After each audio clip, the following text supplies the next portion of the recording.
Today I'm going to talk about Science Video 57 Comprehension Question. What is mass and how does it relate to the amount of matter in an object? Explain the difference between measuring mass and measuring weight. Mass is the amount of stuff in an object. It doesn't change with location. Weight is the force of gravity on an object, and they can vary. Describe the purpose of using a balance to measure mass. How does the balance work? Indicate whether two objects have the same mass. The balance is used to measure the mass by comparing weights of two objects.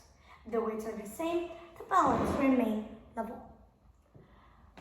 What are grams and kilograms? How do they relate to each other in terms of measuring mass? Provide an example of an object that could be used measuring grams and one that could be used measuring kilograms. Grams and kilograms are units for measuring mass. 1 kilogram equals 1,000 grams. An example of an object measuring grams is a small apple.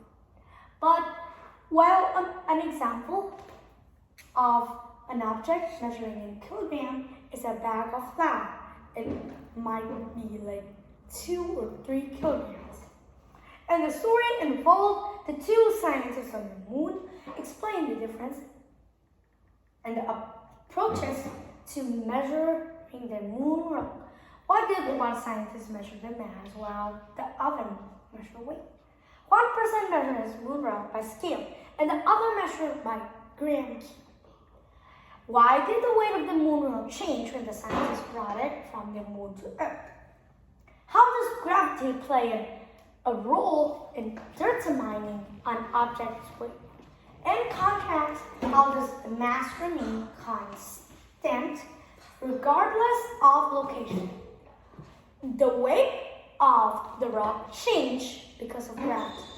Gravity is a force on objects, so gravity can change depending on where you are.